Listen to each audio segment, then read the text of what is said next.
Congress committee അധ്യക്ഷൻ ജോസ്, നമ്മുടെ പ്രിയങ്കരനായ MP പ്രിയപ്പെട്ട TN പ്രതാപൻ,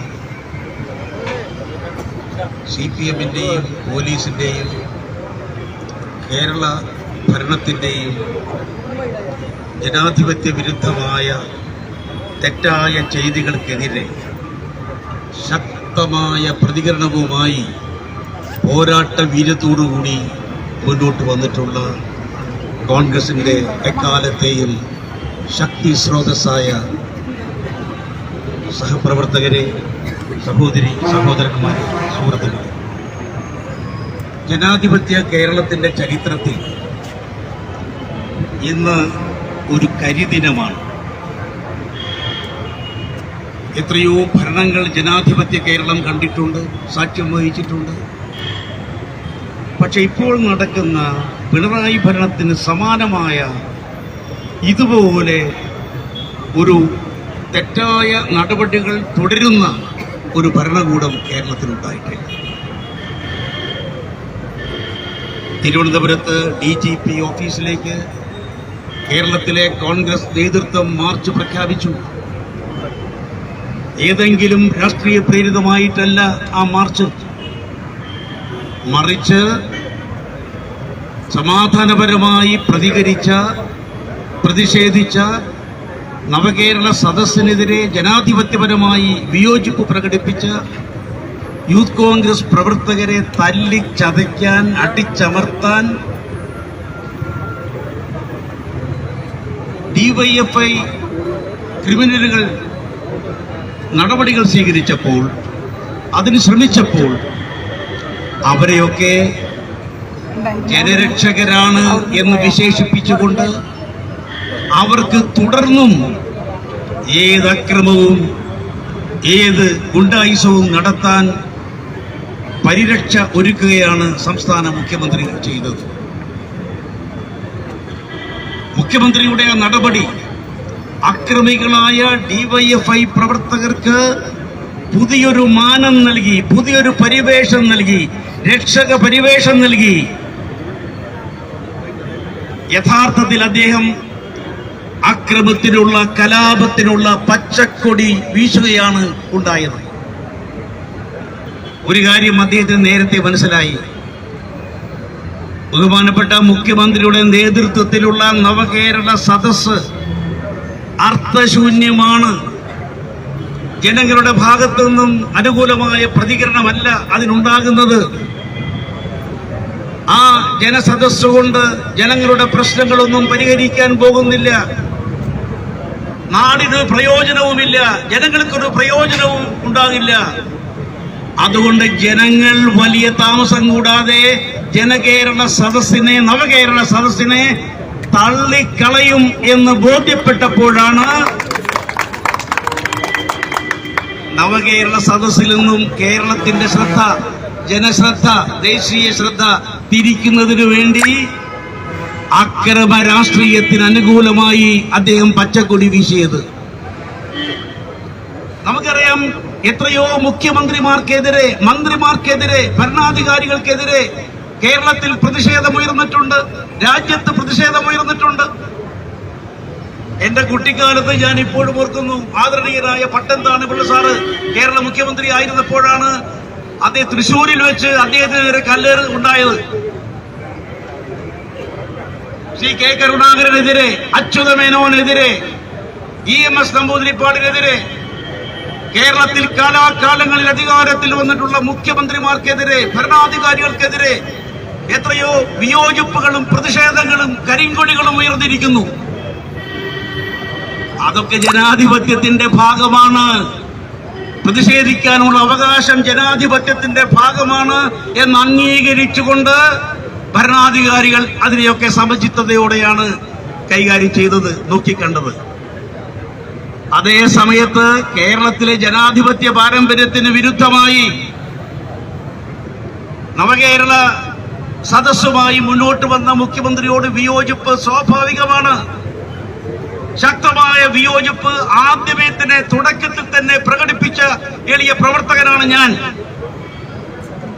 അതുപോലെ ഈ നവകേരള സദസ് കൊണ്ട് ഒരു പ്രയോജനവുമില്ല എന്ന് ചിന്തിക്കുന്ന ഏവർക്കും ബോധ്യപ്പെടുന്ന സാഹചര്യമാണ് ഉണ്ടായിരുന്നത്.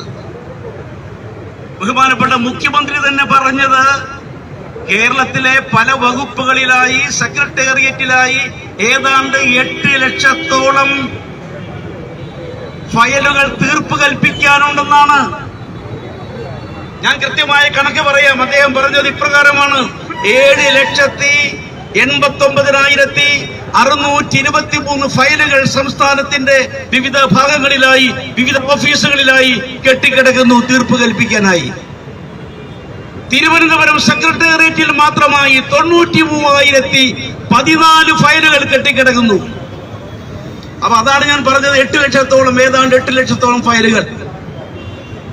8 ലക്ഷത്തോളം ഫയലുകൾ കെട്ടിക്കിടക്കുമ്പോഴാണ് വീണ്ടും ഫയലുകൾ സമാഹരിക്കുന്ന, ശേഖരിക്കുന്ന, വീണ്ടും പരാതികൾ ശേഖരിക്കുന്ന ഈ സംരംഭമായി മുന്നോട്ട് വന്നത്. ഞാൻ ആലോചിക്കുകയായിരുന്നു, അല്പമെങ്കിലും പ്രായോഗിക ബുദ്ധി ഉണ്ടായിരുന്നെങ്കിൽ മുഖ്യമന്ത്രിയും കൂട്ടരും ചെയ്യേണ്ടത് എന്തായിരുന്നു?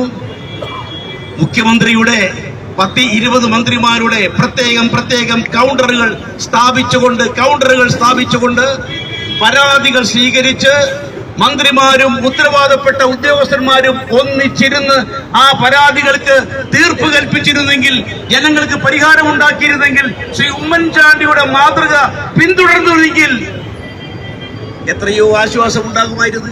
അതിനു പകരം പരാതികൾ സമാഹരിക്കുന്ന തിരക്കിലാണ് അവർ ഏർപ്പെട്ടത്. ചുരുക്കി പറഞ്ഞാൽ 8 ലക്ഷത്തോളം ഫയലുകൾ കെട്ടിക്കിടക്കുമ്പോൾ പുതിയതായി ഒരു 6 ഫയലുകൾ കൂടി, പരാതികൾ കൂടി സമാഹരിക്കുന്ന ആ പരാതി കൂമ്പാരത്തിലേക്ക് 6-7 ലക്ഷം പരാതികൾ കൂടി എത്തിച്ചേരുന്ന ഒരു സാഹചര്യം മാത്രമാണ് ഈ നവകേരള സദസ്സ് സൃഷ്ടിച്ചത്. ഒരാൾക്ക് പോലും ഒരു പരിഹാരമില്ല. ജനങ്ങളുടെ ജീവൽ പ്രശ്നങ്ങളിൽ ഒന്നിനു പോലും പരിഹാരമില്ല. നമുക്കറിയാം, കർഷകർ നെല്ല് വിളയിച്ച് ആ നെല്ല് സംഭരിച്ച കർഷകരിൽ നിന്നും സംഭരിച്ച സിവിൽ സപ്ലൈസ് അവർക്ക് പണം കൊടുക്കുന്നില്ല.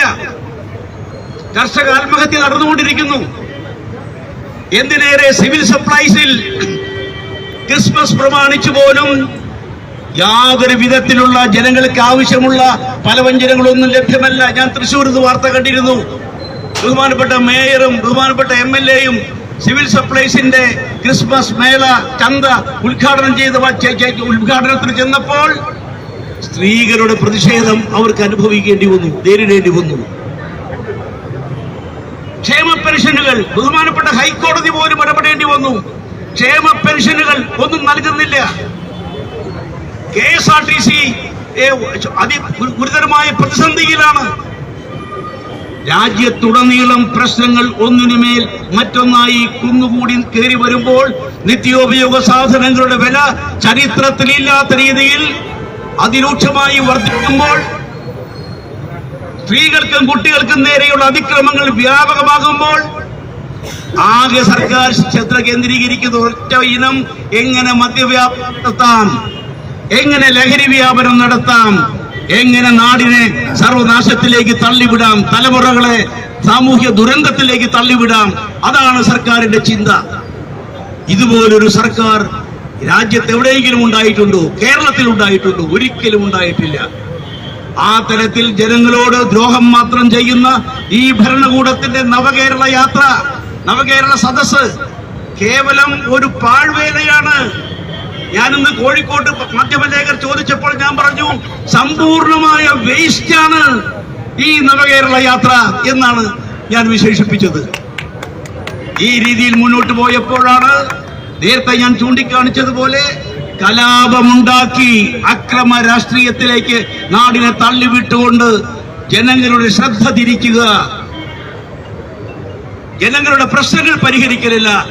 ഇത് രാഷ്ട്രീയ തരത്തിലുള്ള, രാഷ്ട്രീയ രംഗത്തെ വിവിധ കക്ഷികൾ തമ്മിലുള്ള, വിവിധ മുന്നണികൾ തമ്മിലുള്ള ഒരു പോരാട്ടമാക്കി മാറ്റുക, അങ്ങനെ ജനങ്ങളുടെ ശ്രദ്ധ തിരിക്കുക എന്നുള്ള ഏറ്റവും ഹീനമായ തന്ത്രമാണ് മുഖ്യമന്ത്രി ആവിഷ്കരിച്ചത്. മുഖ്യമന്ത്രിയുടെ ഗവൺമെന്റ്, ഞാൻ കേരള പോലീസിനോട് ആദരവുള്ള ഒരു വ്യക്തിയാണ്.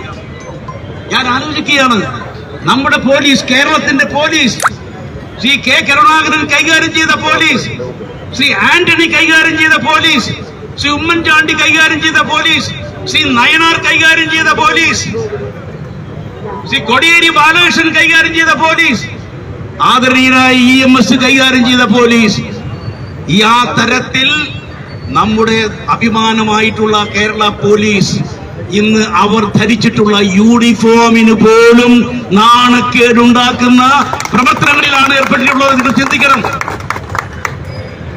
കേരള പോലീസിൽ ക്രിമിനലുകളുണ്ട് എന്ന് മുഖ്യമന്ത്രി തന്നെ വാർത്താ സമ്മേളനത്തിൽ പറഞ്ഞു. ഏതാണ്ട് 100ഓളം ക്രിമിനലുകളെ പിരിച്ചുവിട്ടു. കേരള പോലീസിലെ യൂണിഫോം ഇട്ട ക്രിമിനലുകളുടെ എണ്ണം 790 എന്ന രീതിയിലാണ് കണക്ക് കൂട്ടിയിട്ടുള്ളത്. കേരള പോലീസിന് ഇന്നിപ്പോ 790 പോലീസ് അല്ലെങ്കിൽ ഏതാനും വിരലെണ്ണാവുന്ന പോലീസുകാർ മാത്രമാണ് ക്രിമിനൽ